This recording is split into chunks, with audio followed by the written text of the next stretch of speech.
Assalamualaikum warahmatullahi wabarakatuh. Nama saya Lulu Marta Dewi Sutrisno, dari Prodi Ilmu Al-Quran dan Tafsir dengan NIM 201111068. Di sini saya akan menjelaskan tentang pemikiran kalam Asy'ariyah. Yang pertama yaitu sejarah berdirinya dan berkembangnya Al-Asy'ariyah. Nama lengkapnya ialah Abu Hasan Ali bin Ismail bin Abi Bashar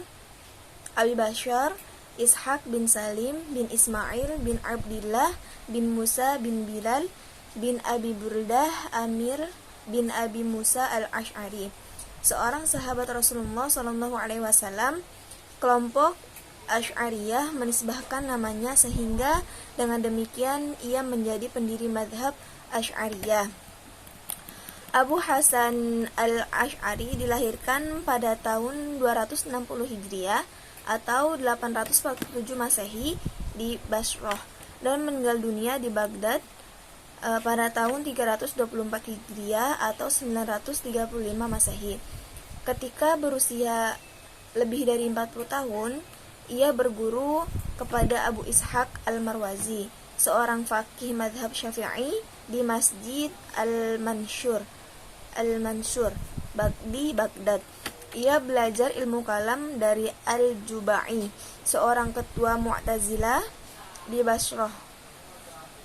Al-Asy'ari yang semula sepaham dengan Mu'tazilah akhirnya berpindah menjadi Ahli Sunnah, sebab yang ditunjuk oleh sebagian sumber lama bahwa Abu Hasan telah mengalami kemelut jiwa dan akal yang berakhir dengan keputusan untuk keluar dari Mu'tazilah.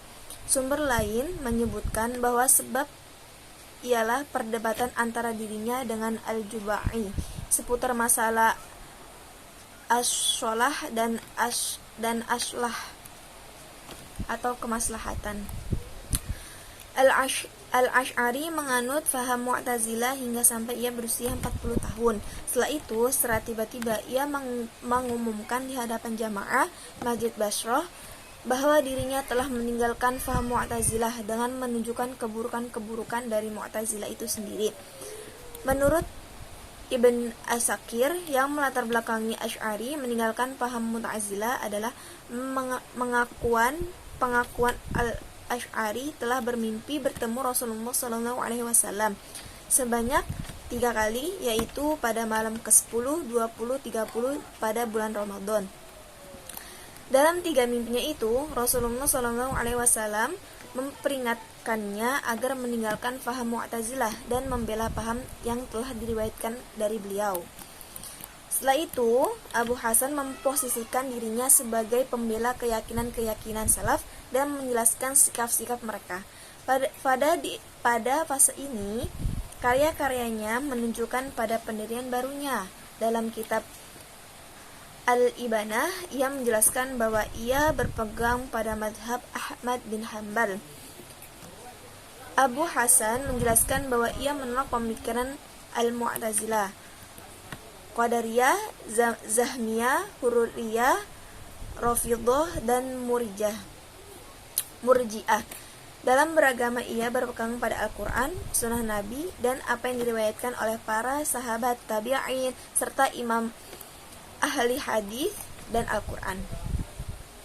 Di sini tokoh-tokoh besar aliran Asy'ariyah, yaitu di sini ada 6, yaitu yang pertama Abu Hasan al-Asy'ari, yang kedua Abu Bakar al-Baqillani, wafat pada tahun 403 Hijriah sampai 13.000 Masehi. Yang ketiga ada Imam Al-Haramain, yang keempat Al-Ghazali, yang kelima Al-Syahrastani, yang keenam Fakhr al-Din Ar-Razi. Di sini ada metode Asy'ariyah. Mazhab Asy'ari bertumpu pada Al-Quran dan Al-Sunnah. Mereka meneguhkan memegangi al-ma'thur, ittiba' lebih baik daripada ibtida'. membuat atau bid'ah dalam mensitir ayat dan hadis yang hendak dijadikan argumentasi.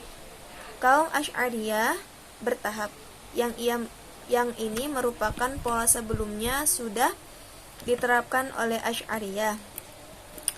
Biasanya mereka mengambil makna lahir dari Anas atau teks Al-Quran dan hadis. Mereka berhati-hati tidak menolak penakwilan sebab memang ada nas-nas tertentu yang memiliki pengertian yang sama yang tidak biasa diambil dari makna lahirnya, tetapi harus ditakwilkan untuk mengetahui pengertian yang dimaksud. Kaum Asy'ariyah juga tidak menolak akal, karena bagaimanapun mereka akan menolak akal pada Allah, padahal Allah menganjurkan agar umat Islam melakukan kajian rasional. Pada prinsipnya, kaum Asy'ariyah tidak memberikan kebebasan sepenuhnya kepada akal seperti yang dilakukan kaum Mu'tazilah, sehingga mereka tidak memenangkan dan menempatkan akal di dalam nakal atau teks agama. Akal dan nakal yang saling membutuhkan. Nakal bagaikan matahari, sedangkan akal laksana mata yang sehat.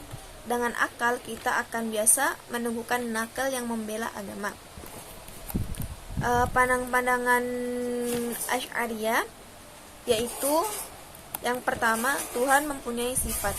Mustahil jika Tuhan mempunyai sifat seperti melihat, mendengar, dan sebagaimananya, mereka berbeda dari makhluknya. Yang kedua, yaitu Al-Quran itu qadim dan bukan ciptaan Allah yang dahulunya tidak ada. Yang ketiga, tidak dapat dilihat kelak di akhirat. Tidak berarti Allah ada karena diciptakan. Yang keempat, perbuatan manusia bukan aktualisasi dari diri manusia, melainkan diciptakan oleh Tuhan. Yang kelima, keadilan Tuhan terletak pada keyakinan bahwa Tuhan berkuasa mutlak dan berkehendak mutlak. Apa yang dilakukan oleh Allah Subhanahu wa taala itu adil. Mereka menentang konsep janji dan ancaman, al-wa'id dan al-wa'id. Berkenaan dengan 5 dasar pemikiran Mu'tazilah, yaitu keadilan, tauhid, melaksanakan ancaman antara dua kedudukan, dan amar ma'ruf dan nahi mungkar. Hal ini dapat dibantah sebagai berikut. Di sini doktrin-doktrin Asy'ariyah yaitu corak pemikiran yang sintesis ini menurut Watt berkali dipengaruhi teologi kullabiyah, yaitu teologi Sunni yang dipelopori Ibnu Kulab wafat pada tahun 854 Masehi. Pemikiran-pemikiran Al-Asy'ari yaitu yang pertama, Tuhan dan sifatnya. Al-Asy'ari berpendapat bahwa Allah memang memiliki sifat-sifat itu, seperti mempunyai tangan dan kaki, dan ini tidak boleh diartikan secara harfiah, melainkan secara simbolis, berbeda dengan kelompok yang lainnya. Selanjutnya, Asy'ari berpendapat bahwa sifat-sifat Allah itu unik, sehingga tidak ada dibandingkan dengan sifat-sifat manusia yang tampak mirip dengannya. Sifat-sifat Allah berbeda dengan Allah sendiri, tetapi sejauh menyangkut realitas hakikinya tidak terpisah dari esensinya. Dengan demikian tidak berbeda dengannya. Yang kedua yaitu kebebasan dan kehendak. Dalam hal apakah manusia memiliki kemampuan untuk memilih, menentukan, serta mengaktualisasikan perbuatannya. Dari dua pendapat yang ekstrim, yakni Jabariyah dan fatalistik, dan penganut paham pradeterminisme semata-mata, dan Mu'tazilah yang menganut paham kebebasan mutlak berpendapat bahwa manusia menciptakan perbuatannya sendiri. Sedangkan Al-Asy'ari membedakan antara khaliq dan kasb. Menurutnya Allah adalah pencipta khaliq, perbuatan manusia, sedangkan manusia sendiri itu mengupayakan muktasib. Hanya Allah lah yang mampu menciptakan segala sesuatu termasuk keinginan manusia. Adapun yang ketiga, akal dan wahyu dan kriteria baik atau buruknya. Walaupun Al-Asy'ari dan orang-orang Mu'tazilah mengakui pentingnya akal dan wahyu, mereka berbeda dalam menghadapi persoalan yang memperoleh penjelasan kontradiktif dan akal dan wahyu. Al-Asy'ari mengutamakan wahyu, sementara Mu'tazilah mengutamakan akal. Dalam menentukan baik dan buruk pun terjadi perbedaan di antara mereka. Al-Asy'ari berpendapat bahwa baik dan buruk harus berdasarkan dengan wahyu, pada wahyu, sedangkan Mu'tazilah berlandaskan dengan akal atau logika. Yang keempat yaitu qadimnya Al-Quran.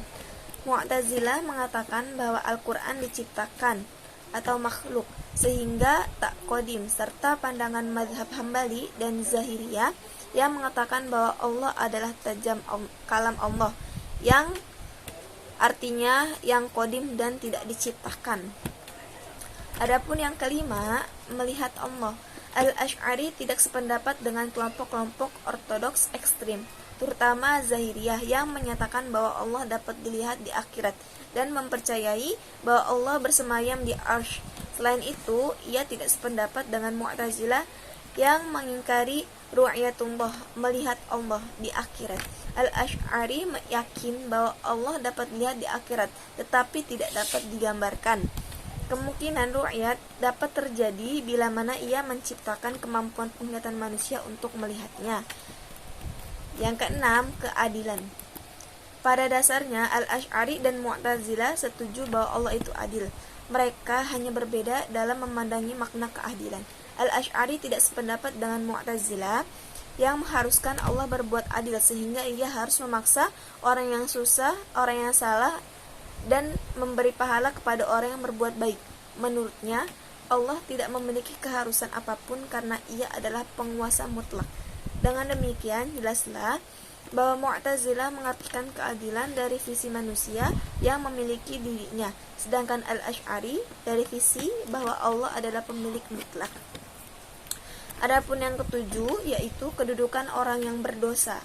Al-Asy'ari menolak ajaran posisi menegaskan dan menengahkan yang dianut Mu'tazilah, mengingat kenyataan bahwa imam merupakan lawan kufur. Predikat bagi seseorang haruslah salah satu di antaranya. Jika mukmin ia kafir. Oleh karena itu, Al-Asy'ari berpendapat bahwa mukmin yang berbuat dosa besar adalah mukmin yang fasik, sebab iman tidak mungkin hilang karena dosa selain kufur. Yang kedelapan yaitu akidah Al-Asy'ariyah. Akidah ini menyebar luas pada zaman Wazir Nizamul Muluk pada dinasti Bani Saljuk dan seolah menjadi akidah resmi negara.